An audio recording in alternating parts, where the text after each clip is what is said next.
Boa noite a todos.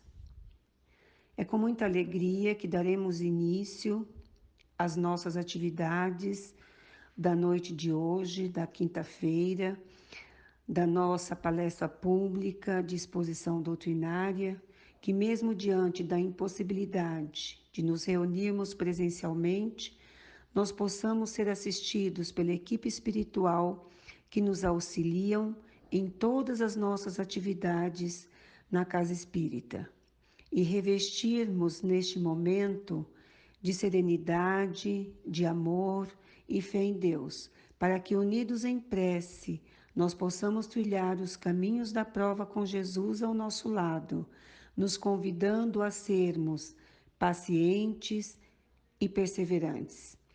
Que a luz das lições do Evangelho de Jesus possa chegar a todos os lares, a todos os hospitais, irradiando vibrações de muita paz, confiança de que tudo irá passar.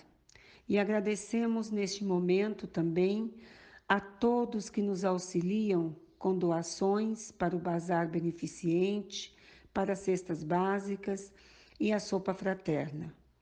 Em seguida, teremos a prece inicial, a palestra, a vibração e a prece final.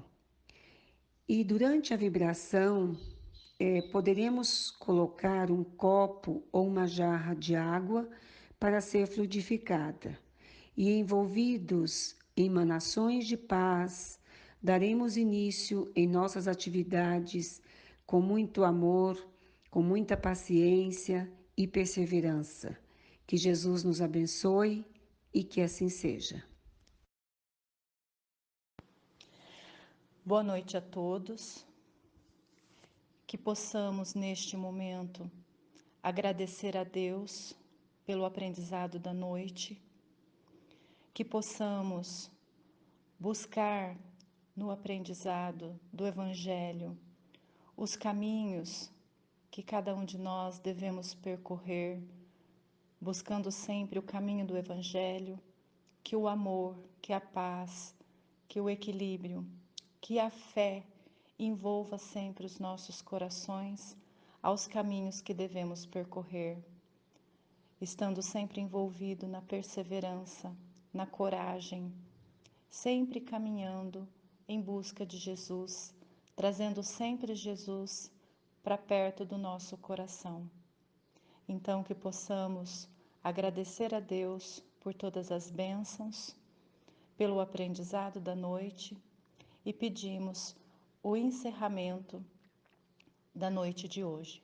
Que Deus nos abençoe hoje e sempre. Que assim seja.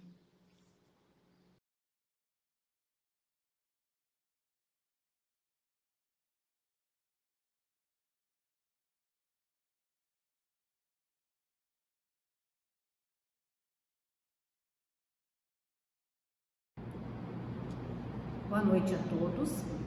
Estamos aqui mais uma vez, reunidos em pensamentos à distância, para que possamos falar sobre um tema muito importante do Evangelho de Jesus. O tema da noite, pelos caminhos de Jesus. Jesus, na questão 625 do Livro dos Espíritos, quando Kardec pergunta aos espíritos qual o tipo mais perfeito que Deus nos mandou para nós seguirmos como guia e modelo, a resposta dos espíritos foi Jesus. É a resposta mais curtinha do livro dos Espíritos. Por que essa resposta tão curtinha? Porque guias nós tivemos muitos, tivemos Buda, Confúcio, mas modelo somente Jesus. Jesus veio até nós, na Boa Nova, para nos trazer todas as lições que nós possamos seguir hoje e sempre, para que possamos ser pessoas melhores, pessoas mais dedicadas à caridade, ao amor, à paciência, à compreensão. Desde o nascimento de Jesus, que temos lições para a nossa vida de hoje. Quando Jesus nasceu, ele não foi recebido em lugar nenhum, nem na hospedaria, nenhuma casa, ninguém aceitou Maria, já grávida, no finalzinho da gravidez, e José e o menino Jesus que estaria para vir. Ninguém aceitou eles como hóspedes, nem pagando nas hospedarias não foi aceito. O único local que eles encontraram foi na estrebaria, juntamente com os animais. Jesus então nasceu em meio ao amor de pessoas que deixaram ele estar ali naquele momento. O exemplo que nós podemos trazer para as nossas vidas hoje, sobre o nascimento de Jesus e sobre o local onde Jesus nasceu, é que nós muitas vezes não temos espaço, não temos lugar para Jesus em nossos lares. Muitos de nós nem fazemos o evangelho em nosso lar, deixamos para outro dia, vamos protelando todas essas situações para não fazermos o evangelho, para não trazermos Jesus para dentro dos nossos lares. Quando Jesus era uma criança já de uns 12 anos, mais ou menos, no livro Boa Nova, psicografia de Francisco Cândido Xavier, pelo espírito Humberto de Campos, ele relata no capítulo 2 uma conversa entre Maria e Isabel. Isabel, prima de Maria. Eles falavam sobre seus filhos, Maria, mãe de Jesus, e Isabel, mãe de João, o Batista, que foi o precursor de Jesus. Falavam que tinham preocupações. Isabel contou para Maria que muitas vezes encontrou seu filho, João, andando por meio das figueiras, com o dedo para cima, conversando como se estivesse falando com alguém. E Maria, ao mesmo tempo, também disse que ao chegar em Jerusalém certa feita, Jesus foi e falou para as pessoas que sabiam de tudo daquela época, na sinagoga. E ela ficou apavorada e preocupada como qualquer mãe ficaria. E ao retornar à sua casa, falou com José, que se preocupava muito com essa situação. E muitas vezes ela se via vendo Jesus conversando com as lavadeiras, conversando com os mais humildes, levando comida para os mais humildes, falando coisas que talvez fizessem com que ela ficasse cada vez mais preocupada. Tanto é que nessa preocupação toda, Jesus percebeu, porque Jesus sempre foi um espírito diferente. Muitas vezes ele percebia as coisas bem cedo. E Jesus chegou e falou assim: mamãe, por que você se preocupa tanto comigo? E ela conta que tinha essa preocupação dele saber muitas coisas sem ter nem aprendido isso. Então ele chega à carpintaria de seu pai José e fala assim, que ele queria aprender a ter a profissão de carpinteiro. E desde então ele participava dos trabalhos juntamente com José, e Maria assossegou um pouquinho o seu coração. Quando Jesus completou 30 anos, ele saiu para a sua missão. O primeiro lugar onde ele foi, com Pedro e a mãe, Maria, encontraram a mãe lá nessa casa em Canaã, nas bodas de Canaã. E lá ele fez a primeira, não vamos dizer milagres, porque em Espiritismo a gente não fala milagres, mas ele transformou a água em vinho. E todos ficaram maravilhados com o que tinha acontecido. E Pedro questionou Jesus, dizendo assim: como, Jesus, que nós vamos fazer as pessoas se embebedarem? Isso não é certo. Daí Jesus responde com aquele olhar terno, amável, e fala assim: Pedro, eles são nossos amigos, vamos fazer com que eles se sintam felizes, que eles se sintam bem, que eles vão ser agradecidos para sempre para o que aconteceu nesse momento. Então, Jesus, em sua caminhada, em seus caminhos até chegar no dia da crucificação, ele vai acreditando e vendo os sofrimentos de todos que estavam por ali. Quando ele chega em Jericó, um cego de nascença chama-lhe assim: Jesus, filho de Davi, me cure, me ajude, me socorra. E os outros que estavam perto diziam assim: não fale assim, fique em silêncio, não seja assim. E ele continuava: Jesus, filho de Davi, me socorre. E Jesus então vai até ele. E ao chegar até ele, pergunta: o que você quer que eu faça? E o cego de nascença diz: eu quero curar-me.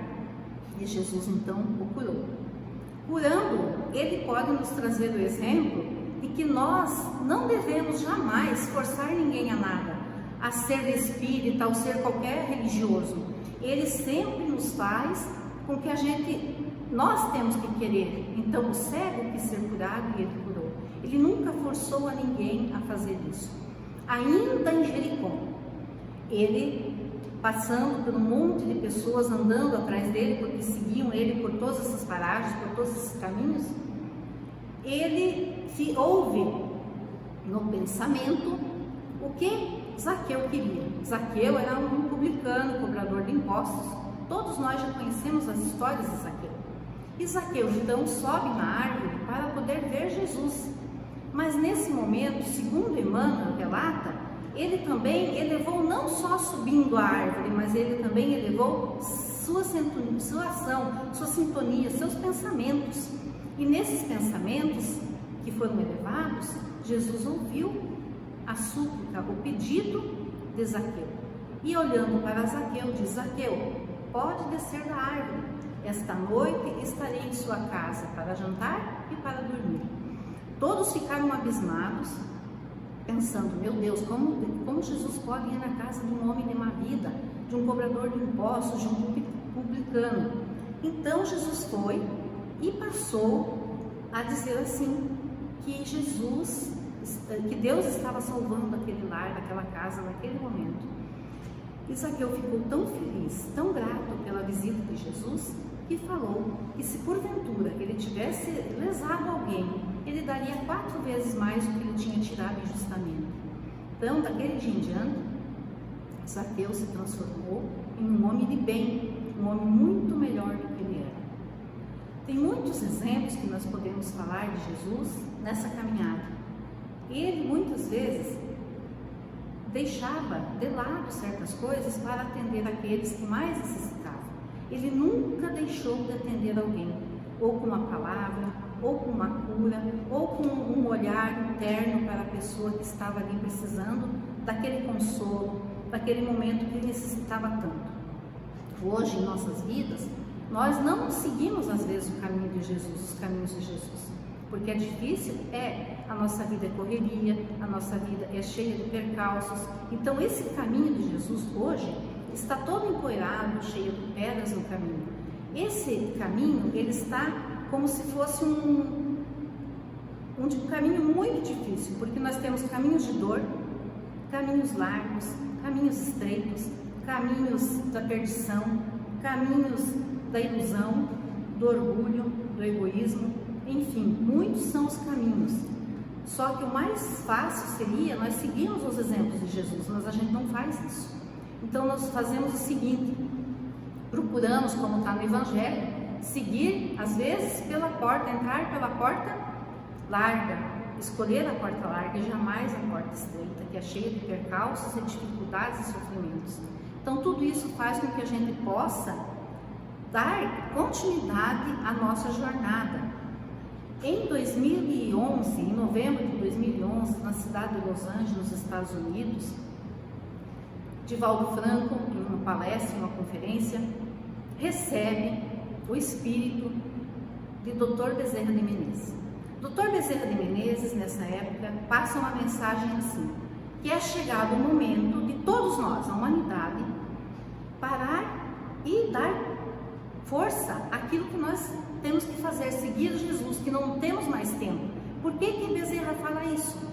Que é o momento crítico da gente tomar uma decisão e seguir Jesus, porque Jesus nos chamou há mais de 2000 anos. Falou: esse é meu caminho, é a verdade e a vida. Eu sou o caminho, a verdade e a vida. Isso aconteceu quando Tomé, que tinha que ver para crer, chegou e falou para Jesus: Jesus, mestre amado, como nós vamos seguir o caminho que você tanto fala, se nós não sabemos qual é o caminho? E a resposta é essa que Jesus deu: eu sou o caminho, a verdade e a vida.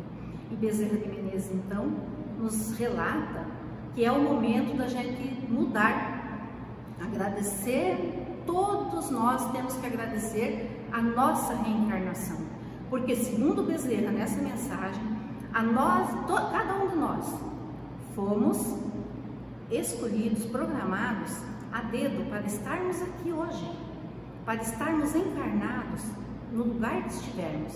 Então não adianta reclamarmos e acharmos que não estamos no lugar certo. O importante é estarmos encarnados e fazer a nossa parte, cada um fazendo a sua parte. Então, Jesus, com tudo isso que a gente ouve falar, de uma mensagem de Joana de Ângeles também, que diz assim, que depois que nós tivemos o conhecimento dos ensinamentos de Jesus, segundo o Evangelho de Jesus, ninguém, mas ninguém pode dizer que não pode seguir os caminhos de Jesus. Então a nossa responsabilidade é muito grande perante isso, perante o que Jesus nos convida.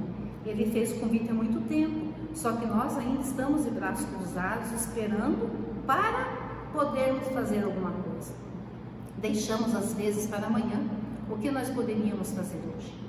Na atual conjuntura do nosso planeta, as transformações que estamos passando, tudo isso faz com que possamos refletir sobre esses caminhos de Jesus.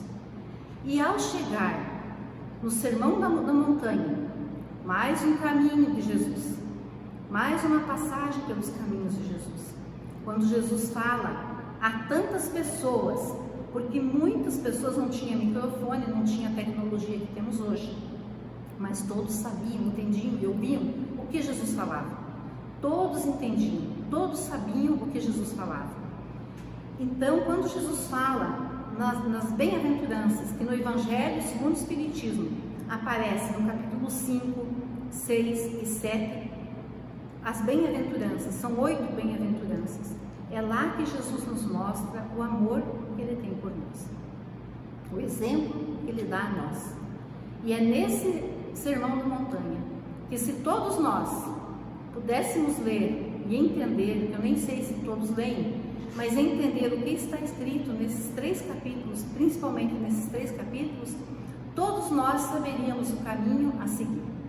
Mas nem todos leem, ou se leem não entendem. Então teríamos que nos esforçarmos para essa reflexão da noite, dizendo assim: eu quero ser andar junto com Jesus, eu quero andar caminhando com Jesus, eu quero estar junto com Jesus. Naquela mensagem que muitas vezes a gente não acredita que Jesus está conosco, muitos de nós, nas horas difíceis, nas horas que temos as maiores dificuldades, devemos pensar naquela poesia, naquele poema que diz das pegadas de areia, na areia. Então, naquele momento que a gente acha que Jesus não está conosco, Ele está nos carregando no colo, para que nós possamos então estar seguindo nessa caminhada que é cheia de pedras, de espinhos, de dificuldades, mas que nós, com vontade, coragem e fé, conseguiremos chegar até lá. Então, nesses momentos que passamos por certas dificuldades, nós devemos sim pensar que todos que estamos aqui encarnados não estamos aqui por acaso, como na mensagem do desejo. Estamos aqui para a nossa transformação. Já citei o exemplo de Zaqueu, que se transformou em um homem melhor. Como tem outros exemplos muito maravilhosos, de uma beleza fantástica no Evangelho, na literatura espírita. Podemos citar também a transformação de Saulo de Tarso, que era um juiz que perseguia Jesus. Certa vez, quando ele ia para a cidade de Damasco, à procura de um seguidor de Jesus, Ananias, ele sofre um acidente, mas não foi um acidente. Ele cai do cavalo, um ciclo que é camelos, mas não importa, ele cai na areia, juntamente com os seus guardas, os seus seguidores. E ele ouve a voz: Saulo, Saulo, por que me persegues? E ele olha numa claridade imensa. Jesus já não estava mais em corpo físico, Jesus já era espírito. E ele vê aquela claridade e vê que é Jesus. E pergunta: o que queres que eu faça? E Jesus disse: vai até a cidade de Damasco e se hospede em tal lugar, que você receberá uma visita. Não diz o nome, que era Ananias. E lá ele vai. E através dessa, ele fica cego por 3 dias. E durante esse tempo que ele fica hospedado, Ananias um dia chega e fala com ele. Aquele que ele ia perseguir acaba sendo o que vai abrir os olhos para a vida.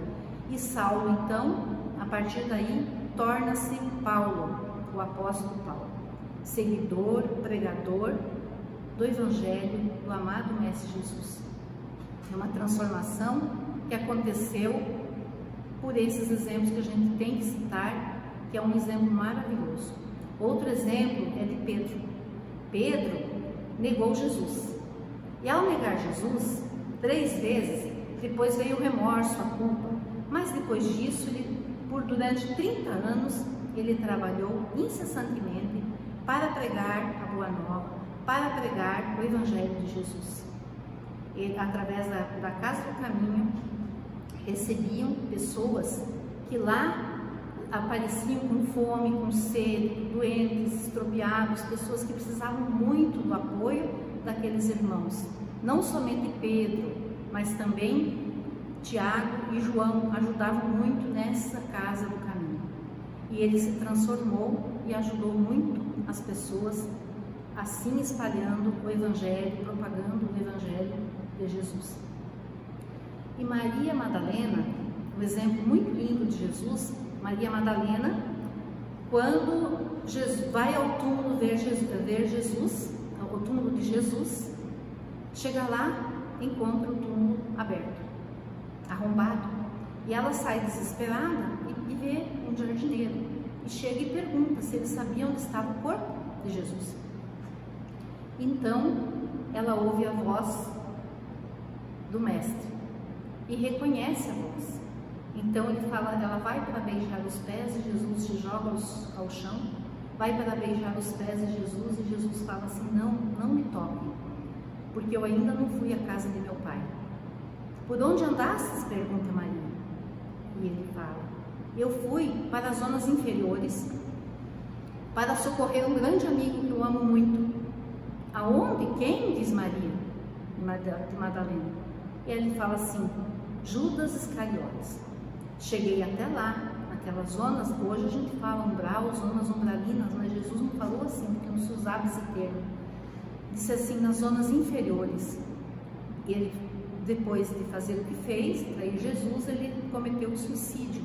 Então ele não reconheceu Jesus. Nem todo o amor do mestre conseguiu que fizesse ele enxergar Jesus. Então ele teve que ficar nessas zonas inferiores, passando por tudo que teve que passar, para poder então depois reencarnar e dar continuidade à sua vida, às suas encarnações. Por isso que devemos sempre pensar que o suicídio não é uma coisa que se deve fazer. E então, quem quiser saber mais ou coisa assim, é só procurar nas memórias de um suicida. E lá tem vários relatos do que acontece aquele que tira a própria vida.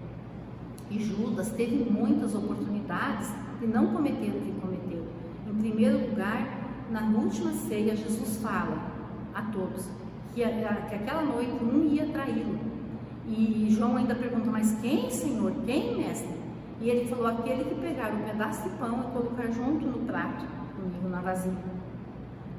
Judas pegou o pão e colocou junto com Jesus. Ele não percebeu, ele estava distraído no momento. Porque se ele tivesse percebido, ele não teria feito isso, porque ele ia pensar: sou eu. E ele estava muito perturbado, sendo influenciado pelos obsessores. Então ele estava assim, numa situação bem complicada. Depois, a segunda oportunidade é dada a Judas no horto, quando ele chega e beija a face de Jesus, porque ele havia combinado que aquele que ele beijasse era Jesus.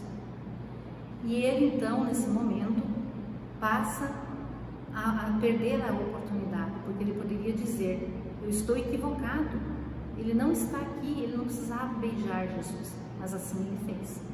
E depois disso, ele entra numa turbulência de pavor, de culpa, de sofrimento, que acaba então cometendo o suicídio.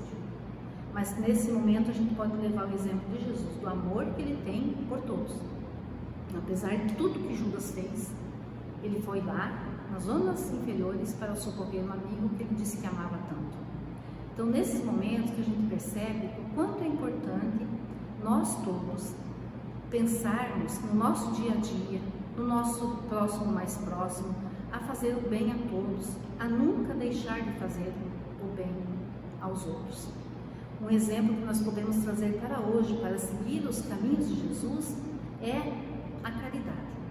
Na caridade, a gente pode se relacionar com as pessoas, levando um apoio, dando uma palavra amiga, dando um apoio para alguém, visitando os hospitais, visitando aqueles que mais necessitam, levando uma cesta básica. Nesse momento que nós passamos, isso é muito importante, apesar de ter essa dificuldade do isolamento. Mas estamos assim porque temos que estar nesse momento passando por essas dificuldades. Mas se cada um de nós fizermos a nossa parte, o mundo será muito melhor. Então nós devemos pensar assim nessa noite.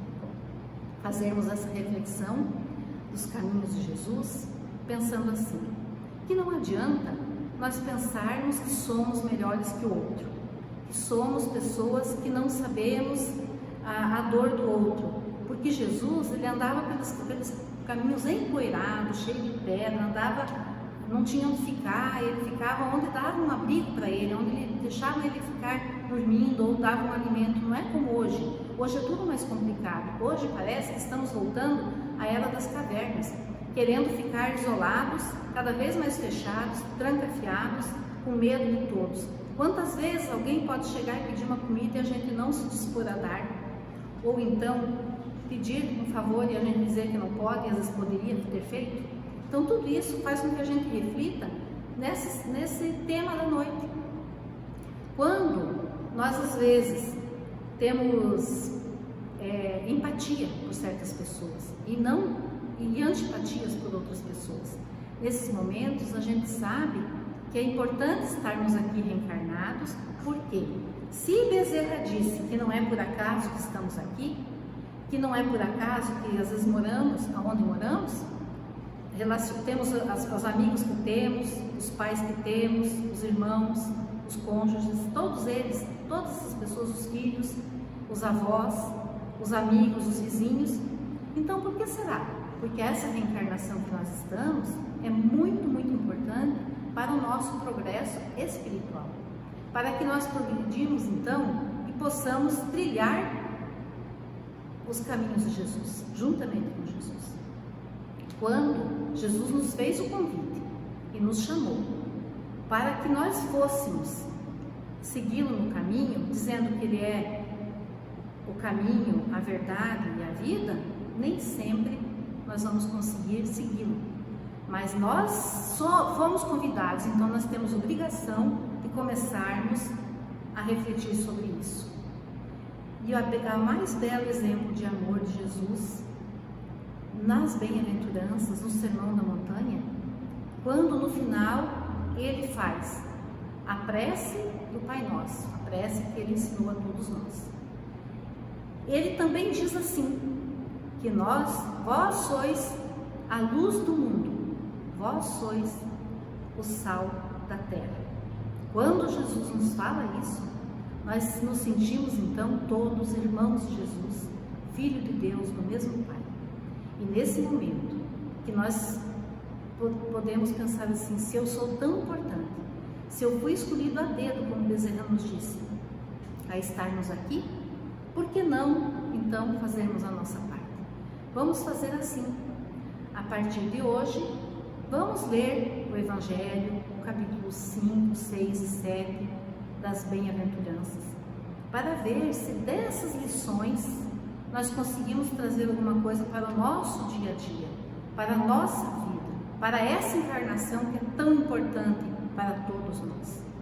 Nesse momento, a gente sempre tem que pensar que Jesus nos ama e Ele está sempre sussurrando em nossos ouvidos: eu amo vocês. Se nós somos amados, como Jesus fala, nós devemos somente que agradecer. Temos que agradecer a todos os dias pelas oportunidades que temos nessa encarnação e agradecer sempre por estarmos aqui, por termos uma família, por termos tudo que temos. e nunca pensarmos em ter, mas mais em ser, porque Jesus fez isso. Ele nunca pensou em ser, ele pensava em ter, ele pensava em ser alguém, auxiliar sempre aquele que estava precisando no momento. Muita paz a todos, que o amado Mestre Jesus, o amor do amado Mestre Jesus permaneça entre nós, não só hoje, mas sempre, em todos os dias de nossa encarnação. Que assim seja.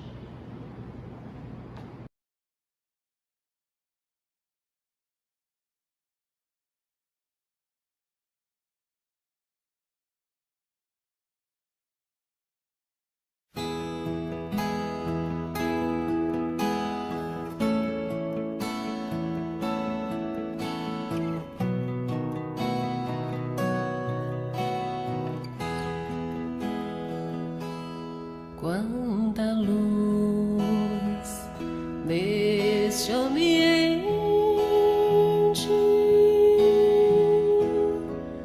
descendo sobre nós,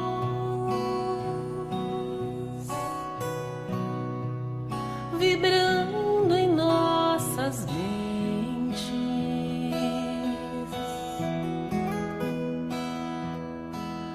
Quanta luz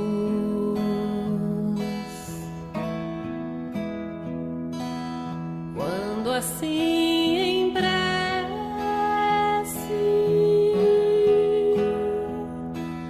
como a alma cresce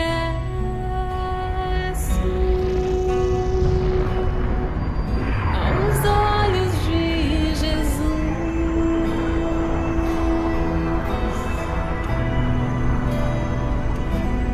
Quanta luz, pois em oração a voz do Mestre fala aos nossos corações. Quanta luz descendo sobre nós, quanta luz, quanta luz, quanta luz, pois em oração a voz do Mestre fala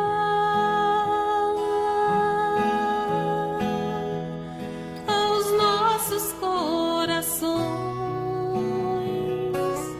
Quanta luz descendo sobre nós,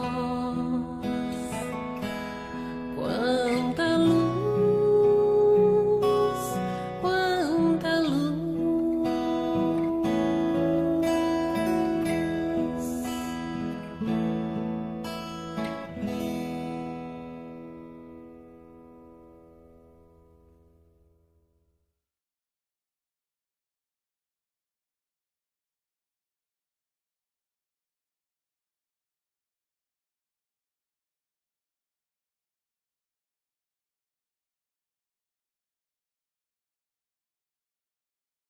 Vamos então, nesse momento, agradecer ao Divino Pai, Criador de todas as coisas, agradecer ao amado Mestre Jesus pelos seus ensinamentos, por estar no leme, na conduta de tudo que estamos passando, agradecer a espiritualidade amiga, que sempre está conosco em nossas casas, nos nossos lares, abençoando e auxiliando os irmãos que necessitam.